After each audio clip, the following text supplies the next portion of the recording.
بسم الله الحمد لله والصلاة والسلام على رسول الله أما بعد قال الله عز وجل في كلامه المجيد أعوذ بالله السميع العليم من الشيطان الرجيم من همزه ونفخه ونفثه بسم الله الرحمن الرحيم يرفع الله الذين آمنوا منكم والذين أوتوا العلم درجات. معزز علماء کرام، عزیز طلباء و طالبات، سامعین و سامعات، اللہ رب العالمین کا فضل و کرم ہے اور لاکھ لاکھ شکر ہے کہ جس کی نصرت و توفیق سے آج کا ہمارا یہ پروگرام اختتام تک پہنچا. حاضرین، میں کوئی بڑے مولانا نہیں ہوں کہ آپ حضرات کے سامنے کچھ لمبی چوڑی باتیں رکھوں.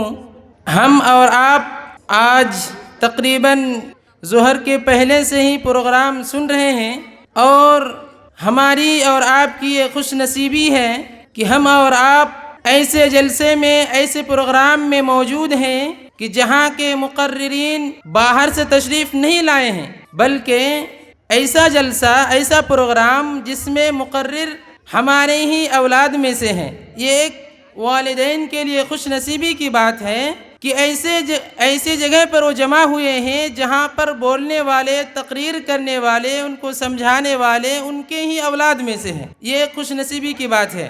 حاضرین، آج کے اس پروگرام کے سلسلے میں یہ بتا دوں کہ میں مسلسل کئی دنوں سے بحیثیت حکم کئی جگہوں پر تشریف لے گیا، لیکن اس پروگرام کا ایک منفرد اور الگ ہی خاصیت ہے، اور وہ یہ ہے کہ یہاں کے طلباء کے اندر، طالبات کے اندر یہ چیز پائی گئی ہے کہ وہ نصوص کو مخارج کے ساتھ پڑھتے ہیں.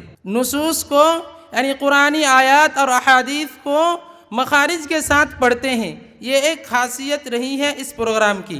باقی میں یہ بتاتے چلوں کہ ہم اور آپ جس چیز سے جڑے ہوئے ہیں یہ دینی مدارس ہیں جہاں پر دین سکھایا جاتا ہے، اور اس میں صبر کی بہت زیادہ ضرورت ہے. اس لیے کہ جب بھی ہم اور آپ مدرسے میں جاتے ہیں دینی تعلیم حاصل کرنے کے لیے، تو ہماری ذہنوں میں ایک زہر گھول دیا جاتا ہے. وہ کیا ہے کہ اگر آپ مولانا بنیں گے، مولوی صاحب بنیں گے، تو آپ کا تنخواہ زیادہ سے زیادہ کتنا ہوگا؟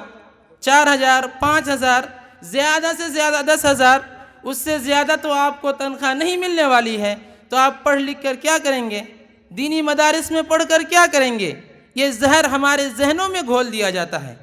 یقین مانیے، اگر ہم اور آپ صبر سے کام نہیں لیں گے، رب العالمین کے فرمان کے مطابق ہم اپنے آپ کو نہیں ڈھالیں گے، تو ہم صحیح معنوں میں مسلمان ہو ہی نہیں سکتے. اب جانیے کہ ایک کالج اور اسکول کے اسٹوڈنٹس اگر ان سے غسل کے فرائض پوچھا جائے تو نہیں بتا سکتے، لیکن ہم اور آپ کم سے کم اتنا تو جانتے ہیں کہ رب العالمین ہم سے کیا چاہتا ہے، ہم کب کامیاب ہو سکتے ہیں، اور ہم کب اللہ رب العالمین جو کامیاب لوگوں کے لیے جنت تیار کر کے رکھا ہے، ہم کس چیز کو اپنائیں کہ ہم رب العالمین کے یہاں آخرت میں کامیاب ہو سکیں. یہ ہمیں معلوم ہے، اور یہی چیز مدارس میں سکھائی جاتی ہے. اور اصل کامیابی اب جانیے کہ یہ دنیا کی کامیابی نہیں ہے. ہماری ذہنوں میں جو تنخواہ وغیرہ کی زہر گھولا جاتا ہے تو یہ کامیابی نہیں ہے. اور ایک بات بتا دوں کہ آپ سروے کیجئے، پتہ لگائیے، ابھی جو BPSC وغیرہ سے جو نوکریاں ہو رہی ہیں، کیا اس میں صرف اسکول اور کالجوں کے بچے ہی ہیں؟ نہیں.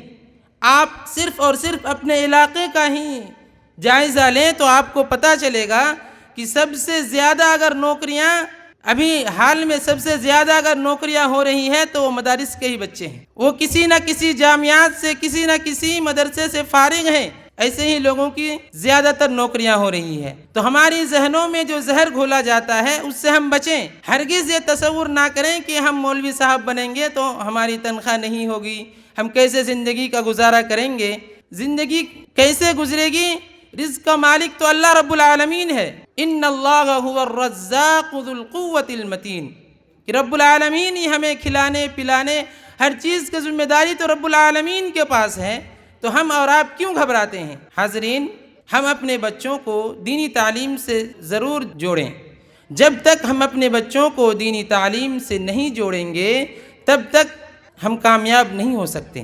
ابھی ہم اور آپ نے بچوں کے تقریر کے دوران یہ سنا ہے کہ بچوں کے لیے سب سے پہلا مدرسہ ماں کی گود ہے۔ سب سے پہلا مدرسہ ماں کی گود ہے۔ ماں کی گود میں ہی بچے اصل تربیت ماں کی گود میں ہی بچے پاتے ہیں۔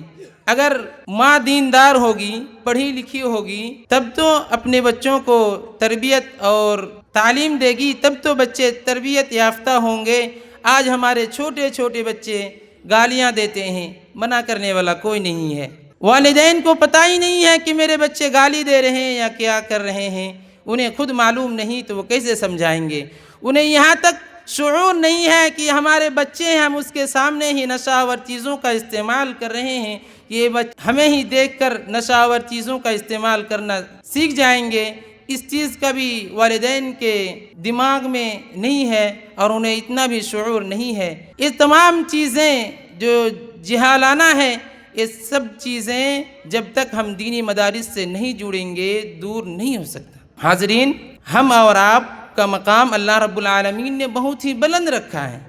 قرآن مجید میں رب العالمین کا فرمان ہے، یرفع اللہ الذین آمنوا منکم والذین اوتوا العلم درجات۔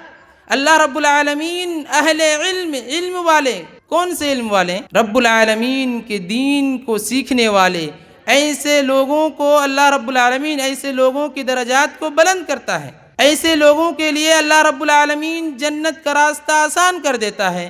ہم اور آپ نے بہت جگہ سنا ہوگا نبی کریم صلی اللہ علیہ وسلم کا فرمان، من سلک طریقا یلتمس فیہ علما سہل اللہ لہ بہ طریقا الی الجنہ، کہ جو دین کی تلاش میں یعنی دینی علم کی تلاش میں اللہ رب العالمین کی معرفت کی تلاش میں نکلتا ہے تو اللہ رب العالمین اس کے لیے جنت کا راستہ ہموار کر دیتا ہے، آسان کر دیتا ہے۔ کبھی آپ نے سنا ہوگا کہ جو لوگ باہر کمانے کے لیے جاتے ہیں، کسی انجینئر کے لیے ہو یا کسی اور چیز کے لیے جو لوگ باہر جاتے ہیں، اس کے لیے اللہ رب العالمین نے جنت کا راستہ آسان کر دیا ہو؟ کبھی نہیں سنا ہوگا۔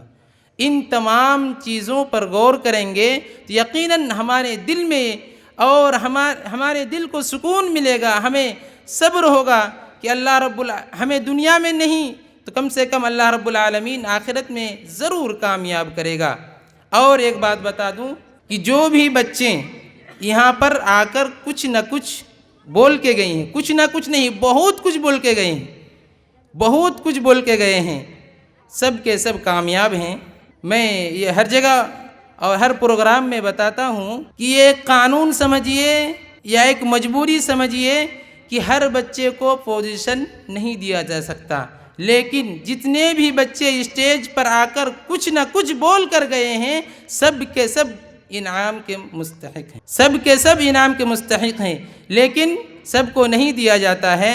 ایک قانون سمجھیے یا مجبوری سمجھیے کچھ بھی، لیکن صرف کسی 3 کو ہی دیا جاتا ہے۔ اور یہاں پر یہ کوشش کی گئی ہے کہ اگر کوئی ٹکرا جائے یعنی پہلی پوزیشن 2 لوگوں کی آ جائے تو دونوں کو دیا جائے، اس کی یہاں پہ تیاری کی گئی ہے۔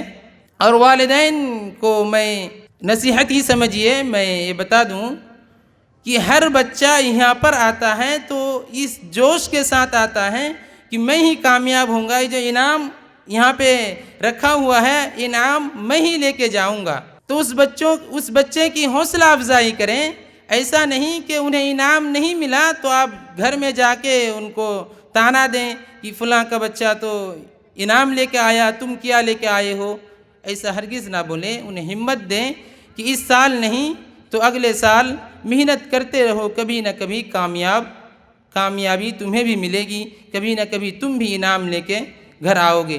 ہر بچے کی یہ کوشش ہوتی ہے، ایسا نہیں کہ وہ اس نیت سے یہاں پہ آیا ہو کہ میں یہاں پہ آ کے تقریر بھول جاؤں، نہیں، وہ یہ حوصلہ لے کے آتا ہے یہاں پر کہ میں ہی یہاں سے انعام جیت کر جاؤں گا۔ شاعر کہتا ہے، ہر بچے کے اندر جو ایک تڑپ ہوتی ہے اس کو شاعر اس انداز میں بیان کرتا ہے کہ اگر تم سوداگر ہو تو سوداگری ہمیں بھی آتی ہے، اگر تم سوداگر ہو تو سوداگری ہمیں بھی آتی ہے، کرم کو وہ جو تولیں گے، وفا کو ہم بھی پرکھیں گے۔ ہمیں تو یہ خرد دارو رسن کے سمت جانا ہے، ہمیں تو یہ خرد دارو رسن کے سمت جانا ہے، اگر موقع ملے گا تو تیرے کوچے سے بھی ہو لیں گے۔ آخر میں رب العالمین سے دعا گو ہوں کہ رب العالمین اس الامن اکیڈمی کے ذمہ داران، اساتذہ اکرام کو جزائے خیر دے، اور تمام سامعین و سامعات جو دل جمعی کے ساتھ بہت دیر سے بچوں کی حوصلہ افزائی کے لیے یہاں پہ موجود ہیں، انہیں بھی جزائے خیر دے، دنیا و آخرت میں اس کا بہترین بدلہ دے۔ آمین تقبل یا رب العالمین۔ والسلام علیکم ورحمۃ اللہ وبرکاتہ۔